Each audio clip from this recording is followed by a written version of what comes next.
Good morning. आज जो हम लोग पॉइंट डिस्कस करेंगे वो पॉइंट है आपका electricity for class 10th exercise 12। देखिए उसमें जो हम लोग थ्योरेटिकल पार्ट ऑलरेडी डिस्कस कर चुके हैं और न्यूमेरिकल्स भी हमने 11 तक का जितना भी न्यूमेरिकल्स है वो ऑलरेडी हम डन कर चुके हैं। तो आज जो पॉइंट हम लोग डिस्कस करेंगे 12th के बाद जितने भी क्वेश्चन नंबर 12 के बाद जितने भी क्वेश्चन है उन सारे न्यूमेरिकल्स का आपको डिटेल्स आज हमको उन सारे न्यूमेरिकल्स को सॉल्व करना है। तो देखिए सबसे पहला न्यूमेरिकल्स जो आपके स्क्रीन पे दिख रहा है, क्या है आपके स्क्रीन पे जो न्यूमेरिकल्स है ध्यान दीजिए। बोल रहा है सेवरल इलेक्ट्रिक बल्ब, बहुत सारे इलेक्ट्रिक बल्ब हैं design to be use on 220 volt. Several electric bulb है जिसका डिज़ाइन कितना किया गया 220 वोल्ट इलेक्ट्रिक सप्लाई है और रेटेड 10 वाट। यानी इसका मतलब क्या हो गया, हमारे पास बहुत सारे बल्ब हैं, सेवरल इलेक्ट्रिक बल्ब हैं। ये देखिए बहुत सारे, ये बल्ब का हम सिंबल कर दे रहे हैं, ये बहुत सारे इलेक्ट्रिक बल्ब हैं हमारे पास। अब क्या किया गया, इलेक्ट्रिक बल्ब को, सेवरल इलेक्ट्रिक बल्ब का कितना रेट है, पावर रेटिंग है 10 वाट और इसका जो वोल्टेज सप्लाई दिया हुआ है 220 वोल्ट। अब क्या बोल रहा है, आगे पढ़िए। How many lamps can be connected, कैसे इस लैम्प को कनेक्ट करेंगे इन द पैरेलल में, कि in which the other across the two wire of 220 volt line if the maximum allow current is 5 ampere. इसका मतलब क्या हो गया, अब यहाँ से देखिए हम ब्लैंक शीट से इसको हम दिखाने का कोशिश करेंगे। क्या बोल रहा है क्वेश्चन, ये देखिए बहुत सारे इलेक्ट्रिक बल्ब हैं, इस सारे बहुत सारे इलेक्ट्रिक बल्ब को क्या किया गया, इसको कनेक्ट कर दिया गया है पैरेलल में। हम ज़्यादा नहीं, 2-3 का एग्जाम्पल लेंगे। ये एक बल्ब है, यहाँ पे एक और बल्ब है और एक और बल्ब और लेते हैं, इससे ज़्यादा हम एग्जाम्पल नहीं लेंगे।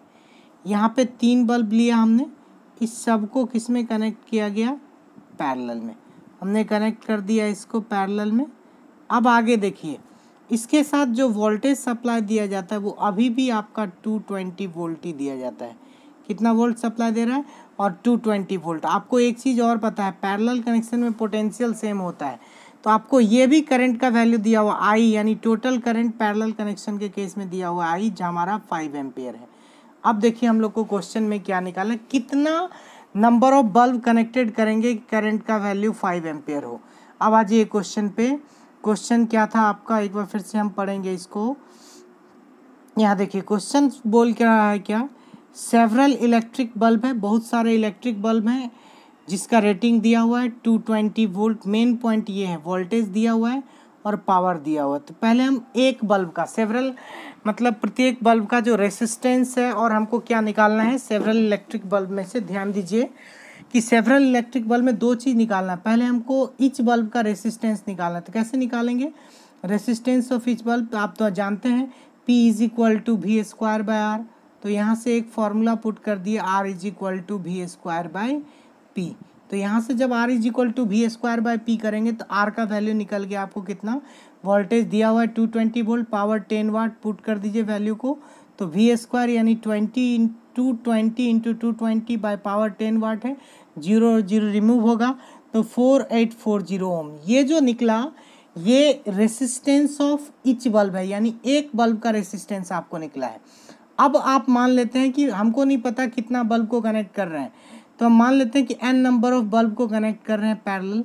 तो जब आप पैरेलल कनेक्शन करेंगे तो आपको एक चीज़ पता है, पोटेंशियल सेम होगा जो कि 220 वोल्ट है, और करंट का वैल्यू, टोटल करंट यहाँ पे दिया हुआ है 5 एम्पियर। तो इस केस में आप रेसिस्टेंस निकाल लीजिए, चूँकि आपको बता ही दिए सर्किट में टोटल जितना भी बल्ब है वो सारे बल्ब पैरेलली कनेक्टेड हैं। तो उस केस में क्या है, ये मान लिया जाए टोटल करंट है, तो टोटल करंट हमको पता है, टोटल वोल्टेज पता है, तो टोटल रेसिस्टेंस निकाल लिए, इसको हम लोग R इक्विवेलेंट बोलते हैं। तो यहाँ पे R इक्विवेलेंट है ये जो आपका 44 ओम निकला, R = आप देख रहे हैं V/I, यही फॉर्मूला होता है ना। R = क्या फॉर्मूला है, R = हम बात करेंगे V/I। तो यहाँ जो फॉर्मूला होगा, तो वोल्टेज कितना है 220 वोल्ट, I दिया हुआ है 5, तो टोटल सॉल्व करेंगे तो 44 ओम। ये आपको हो गया इक्विवेलेंट रेसिस्टेंस। अब देखिए ईच रेसिस्टेंस का वैल्यू, इस बल्ब का रेसिस्टेंस 4840 ओम, तो आप R इक्विवेलेंट निकाल लीजिए n टाइम्स में। तो R equivalent = 1/R1 + 1/R2 n times जाएंगे। तो अब देखिए चूँकि आइडेंटिकल रेसिस्टेंस है तो सबका रेसिस्टेंस सेम है, तो R1 LCM हो जाएगा 1 + 1 n टाइम्स, तो N/R1। जब सॉल्व करेंगे आपको नंबर ऑफ क्या निकालना था, नंबर ऑफ बल्ब निकालना था, कितना कनेक्ट है, तो N = R1/R इक्विवेलेंट।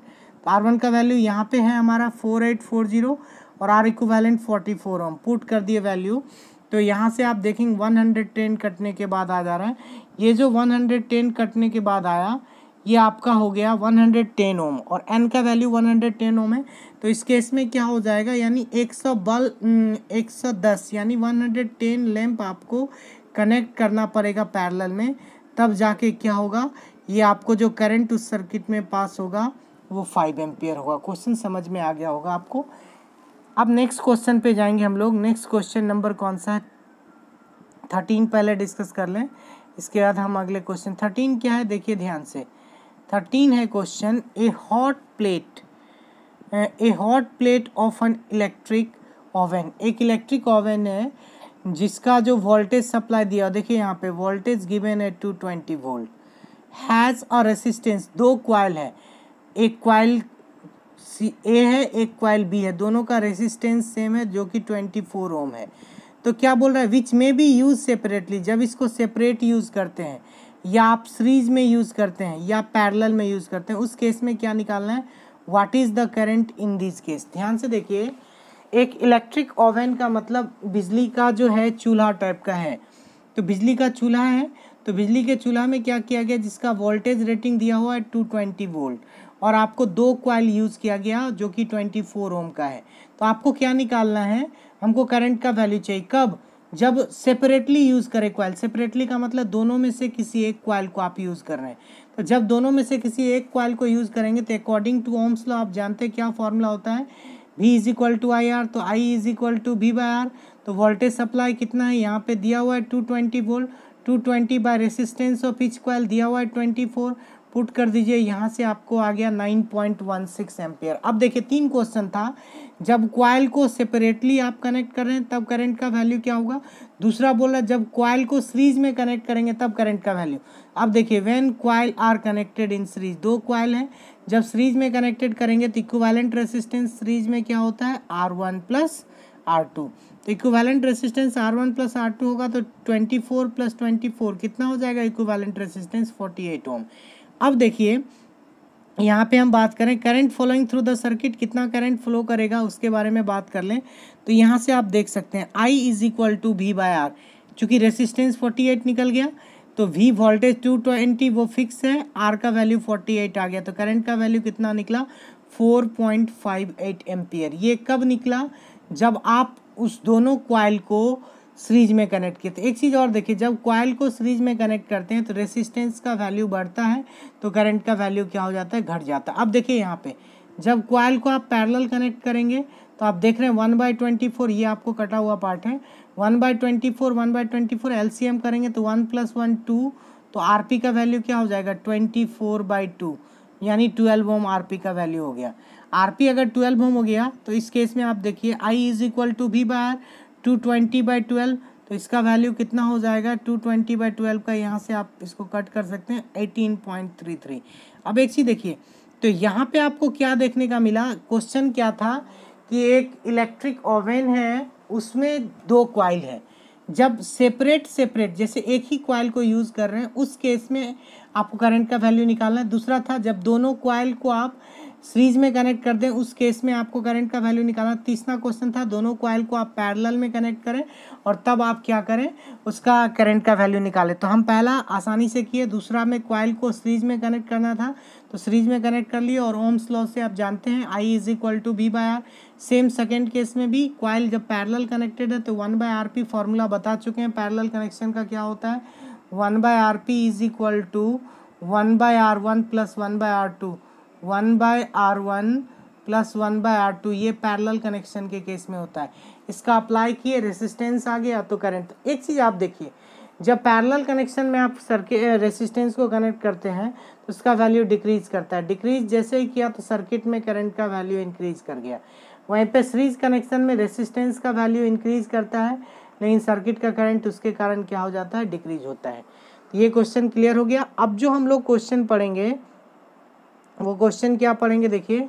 अब जो हम लोग क्वेश्चन पढ़ेंगे वो क्वेश्चन नंबर 14, 13 तो ऑलरेडी क्लियर कर चुके हैं, 12 हमारा क्लियर हो गया। अब हम लोग 14 पे जाएंगे। क्वेश्चन नंबर 14 क्या है देखिए, अब ध्यान से देखेंगे इसको। 14 क्या बोल रहा है, compare the power of 2 ohm resistance.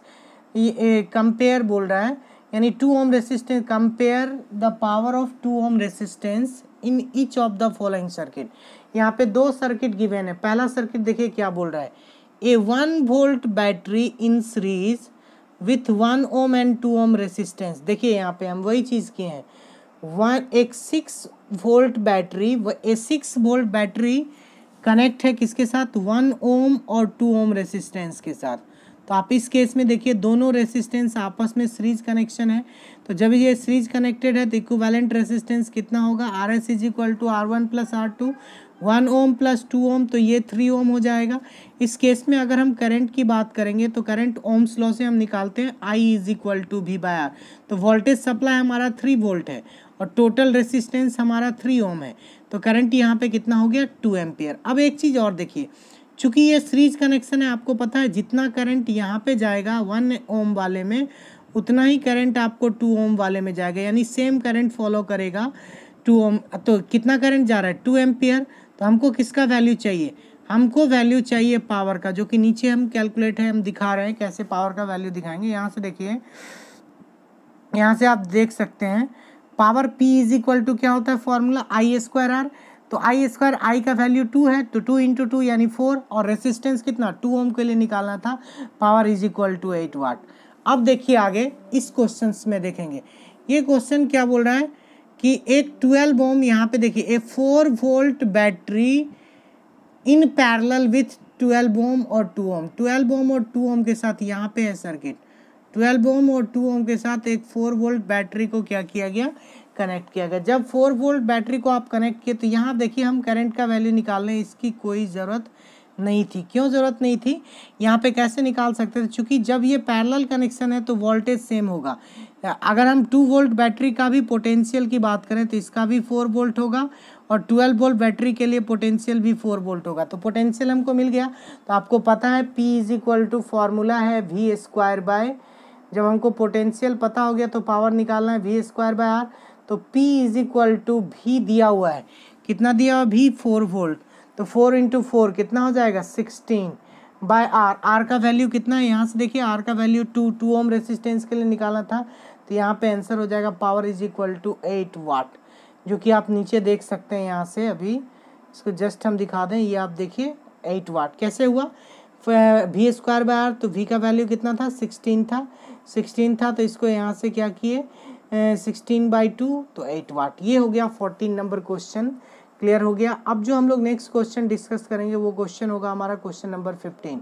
Question number 15 क्या बोल रहा है देखिए, 2 लैंप आर रेटेड, 2 लैंप है जिसको रेटेड किया गया है, करंट कितना, एक में 100, यानी पावर, पहले लैंप का जो पावर दिया हुआ है वो पावर कितना है, वो है आपको 100 वाट, पहले लैंप का पावर यानी 100 वाट है, और जो वोल्टेज सप्लाई है कितना है, रेटेड है 220। अब देखिए दूसरे लैंप की बात करें, P1 इसको ले लें, तो ये अगर P2 है तो ये आपको 60 वाट दिया हुआ है, और यहाँ भी पोटेंशियल की बात करें तो यहाँ भी पोटेंशियल है 220।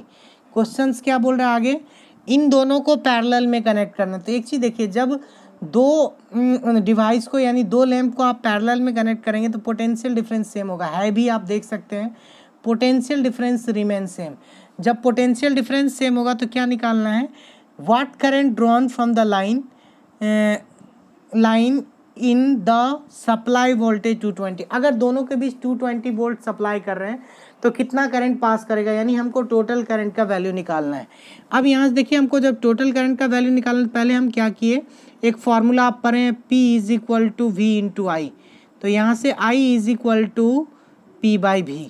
तो P पावर कितना है, पहले के लिए 100 वाट, यहाँ पे देखिए दिया हुआ है पावर रेट फर्स्ट के लिए, यहाँ पे है 100 वाट, तो 100 वाट लिख दिए, बाय P/V वोल्टेज कितना है 220। तो यहाँ से I1 निकल गया। दूसरे केस में पावर रेटिंग कितना है 60 वाट और वोल्टेज सेम है, तो I2 = 60 वाट। तो टोटल करंट, चूँकि अब जब पैरेलल आप किसी सर्किट में 2 बल्ब को कनेक्ट कर रहे हैं या दो लैंप को मान लिया जाए, एक मिनट इसको हम फिगर के थ्रू दिखा दें। अगर दो लैंप को आप पैरेलल कनेक्ट कर रहे हैं किसी भी सर्किट में, यहाँ पे हमने दो लैंप ले लिया, इसको पैरेलल कनेक्ट कर रहे हैं किसी भी सर्किट में, तो पैरेलल जब भी कनेक्ट करेंगे तो यहाँ पे जो करंट होगा वो आपको जानते हैं टोटल करंट कितना होगा, क्योंकि यहाँ पे 220 वोल्ट सप्लाई आप कर रहे हैं तो कुछ करंट इसमें गया कुछ करंट इसमें, पैरेलल में करंट का डिवीजन होता है, यहाँ पे I1 और यहाँ पे I2, तो टोटल करंट हो जाएगा आपको I is equal to I1 plus I2। तो इसीलिए वही चीज़ नीचे आपको लिखा गया है, देखिए I is equal to I1 plus I2, I1 का वैल्यू 100/220, I2 का वैल्यू 60/220, तो यहाँ से आपको करंट का वैल्यू आ गया। ये क्वेश्चंस था क्वेश्चन नंबर 15। अब जो हम लोग क्वेश्चन डिस्कस करेंगे वो क्वेश्चन होगा क्वेश्चन नंबर 16। क्वेश्चन नंबर 16 क्या है उसके भी बारे में डिस्कस कर लें। अब देखिए क्वेश्चन नंबर 16 क्या कर रहा है, ध्यान से देखेंगे। बोल रहा है विच यूजेज मोर एनर्जी, कौन सा डिवाइस जो है ज़्यादा एनर्जी यूज़ करेगा। तो कौन कौन डिवाइस है, पहला देखिए एक 250 वाट टीवी सेट, एक टीवी सेट है जो 1 घंटे तक चलाया जाता है, कितने घंटे तक, 1 आवर चलाया जा रहा है। दूसरा इसके बाद क्या है, देखिए एक इसको हम लोग बोलते हैं ब्रेड टोस्टर, एक ब्रेड टोस्टर है जिसका 1200 वाट कैपेसिटी है और इसको कितने मिनट तक चलाया गया, 10 मिनट तक। क्वेश्चन क्या पूछ रहा है, देखिए सिंपल सा क्वेश्चन है, एक आपको टीवी सेट है जिसका पावर दिया हुआ है 250 वाट और इसको कितने देर चलाया गया, 1 घंटा चलाया गया, और आपको एक ब्रेड टोस्टर दिया है, इस ब्रेड टोस्टर को 10 मिनट तक चलाते हैं जिसका पावर है 1200 वाट। तो पूछ रहा है कौन ज़्यादा पावर कंज्यूम करेगा। तो पावर कंज्यूम करने की बात कर रहे हैं, सॉरी पावर नहीं, कौन ज़्यादा एनर्जी कंज्यूम करेगा। तो एक क्वेश्चन आता है यहाँ से, आप जानते हैं power is equal to work done with respect to time, आपको पढ़ाया गया है। अब हम वर्क की बात करें तो work is equal to P into T लिखेंगे। Work is nothing but behave like as energy, और तो वर्क के जगह आप एनर्जी लिख सकते हैं U is equal to PT, और आप जानते हैं energy heat is the form of energy, H is equal to हम लोग क्या लिख सकते हैं PT। तो यहाँ से हीट का वैल्यू निकल जाएगा, चूंकि हमको निकालना क्या था, heat is the form of energy, हमको यही निकालना है, एनर्जी कितना कैलकुलेट कर रहे हैं। अब देखिए the energy consume by electric appliances in the given, किसी भी इलेक्ट्रिक अप्लीकेंस के लिए कितना एनर्जी कंज्यूम करेगा, फॉर्मूला क्या होता है, H is equal to PT। अब यहाँ से बात करेंगे energy consume by TV set जिसका पावर दिया हुआ है 250, तो H इज इक्वल टू B, पावर हमको 250 है और टाइम है 1 आवर, 1 आवर को सेकेंड में कन्वर्ट कर देंगे 3600 हो जाएगा, 3600। तो यहाँ 250 इंटू 3600 करेंगे 9 into 10 to the power 5 joule. ये आपको इलेक्ट्रिक पावर किसका निकल गया, टीवी सेट का। अब देखिए हम किसकी बात कर रहे हैं, ब्रेड टोस्टर की। तो ब्रेड टोस्टर में क्या होता है कि जब energy consume power into time, तो पावर इंटू टी है, तो पावर का वैल्यू आपको दिया हुआ 1200 वाट, तो 1200 इंटू टी टाइम है, टाइम कितना है 10 मिनट, 10 मिनट को सेकेंड में कन्वर्ट करेंगे 10 इंटू 60, तो आपका वैल्यू कितना हो गया 7.2 into 10 to the power 5 joule.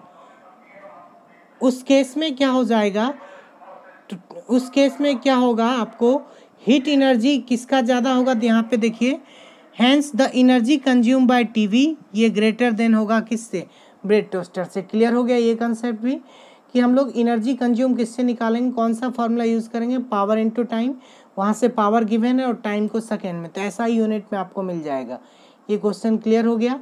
अब क्वेश्चन आ जाएंगे क्वेश्चन नंबर 17। क्या बोल रहा है क्वेश्चन नंबर 17, ध्यान से देखें। क्वेश्चन नंबर 17 कर रहा है अन इलेक्ट्रिक हीटर ऑफ रेसिस्टेंस 8 ओम, एक इलेक्ट्रिक हीटर है जिसका रेसिस्टेंस कितना दिया हुआ है 8 ओम और करंट कितना फ्लो कर रहा है 15 ampere. From this service main 2 hour तक हम इलेक्ट्रिक हीटर को यूज़ कर रहे हैं। Calculate the rate of heat develop, main point यहाँ आ गया, देखिए calculate the rate of heat develop in the heater.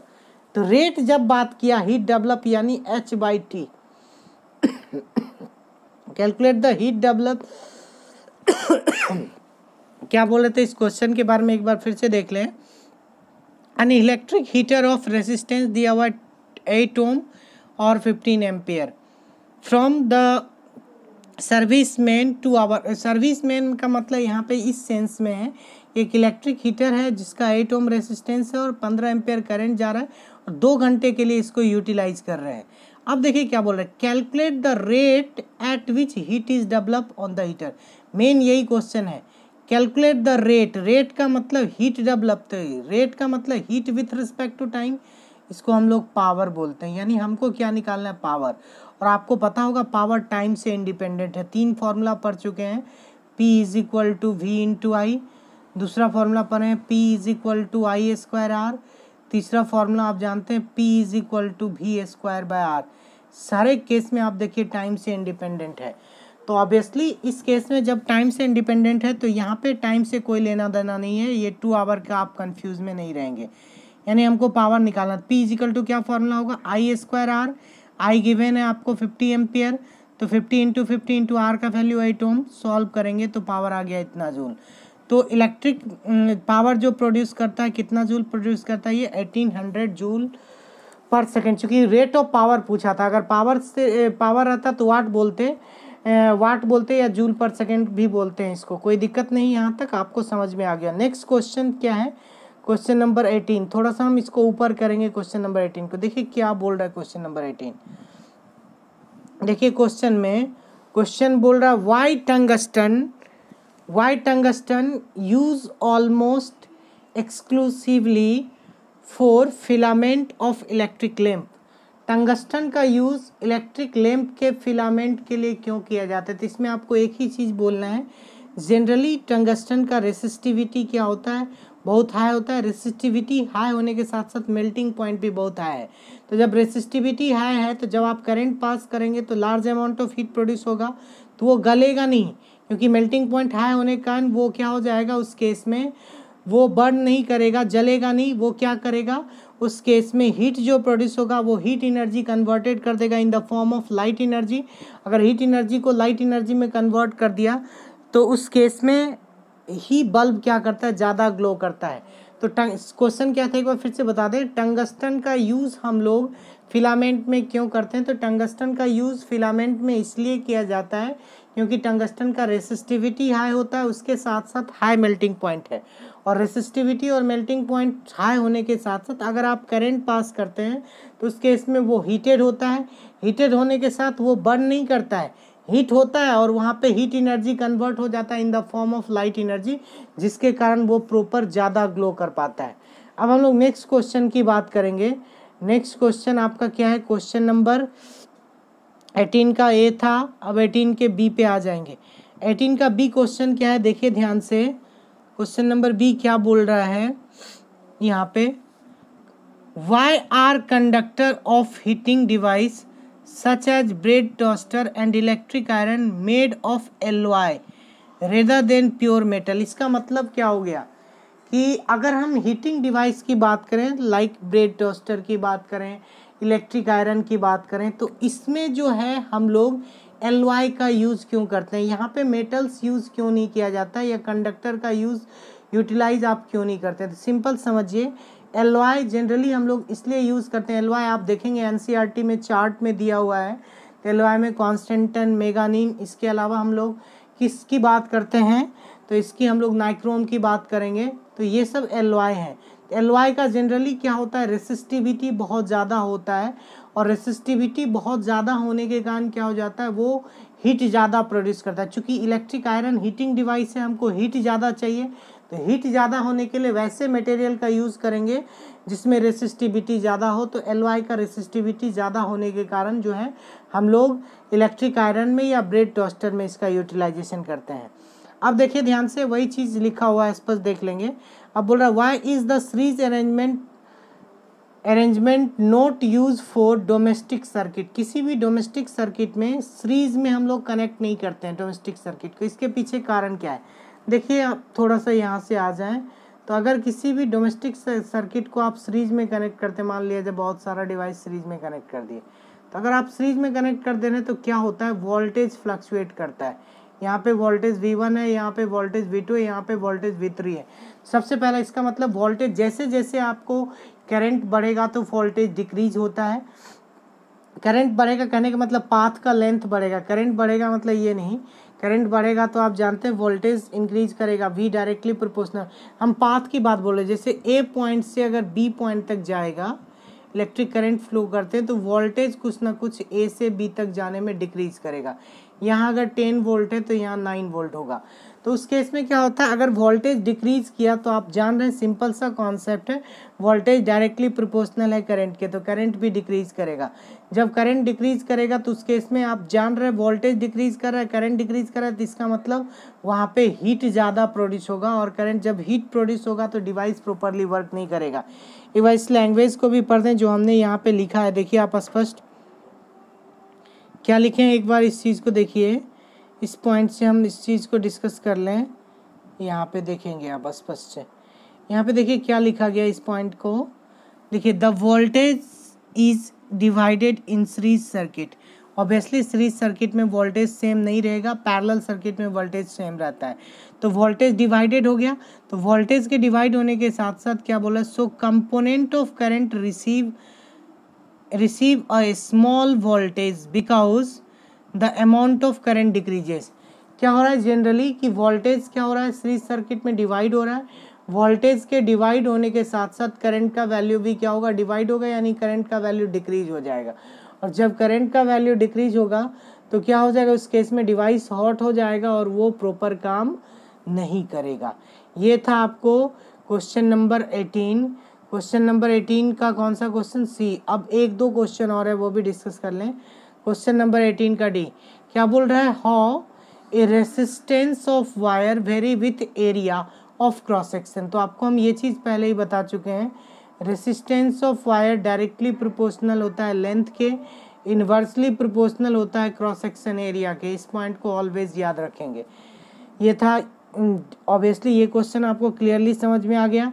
अब जो पॉइंट बढ़ेंगे हम लोग, वो पॉइंट क्या है देखिए, वो पॉइंट यहाँ से डिस्कस करेंगे। Copper and aluminium wire are usually employed for electricity transmission, यानी कॉपर और एल्यूमिनियम वायर का जनरली यूज़ इलेक्ट्रिसिटी ट्रांसमिशन के लिए करते हैं। तो यहाँ पे आता है कॉपर और एल्यूमिनियम वायर का जनरली यूज़ इलेक्ट्रिकल ट्रांसमिशन के लिए इसलिए करते हैं क्योंकि इसका रेसिस्टिविटी बहुत लो रहता है, और लो रेसिस्टिविटी के कारण क्या होगा, हाई करंट फ्लो करेगा from one point two another point, ताकि ट्रांसमिशन में के दौरान क्या होगा, लॉसेस बहुत कम होगा। अगर आप कॉपर या एल्यूमिनियम के जगह अदर वायर यूज़ करते हैं जिस वायर का रेसिस्टिविटी ज़्यादा है, तो पता चलेगा ट्रांसमिशन के दौरान इलेक्ट्रिसिटी का लॉसेस क्या हो रहा है, बहुत ज़्यादा हो रहा है। इलेक्ट्रिक लॉसेस से बचने के लिए भी, चूँकि इसका रेसिस्टिविटी क्या होता है, बहुत लो होता है, रेसिस्टिविटी लो होने का गुड कंडक्टर है, तो इलेक्ट्रिसिटी ट्रांसमिशन के लिए ये बहुत आसान होता है। इसीलिए हम लोग कॉपर और एल्यूमिनियम का यूज़ गुड कंडक्टर के लिए करते हैं। इतना ही क्वेश्चन था आज का, आपका टोटल न्यूमेरिकल्स ख़त्म हो गया। अगले क्लास में हम लोग इससे आगे पढ़ेंगे, और इलेक्ट्रिसिटी का जो टर्म का अगर कुछ प्रॉब्लम हो आपको तो आप पूछ सकते हैं अगले क्लास में।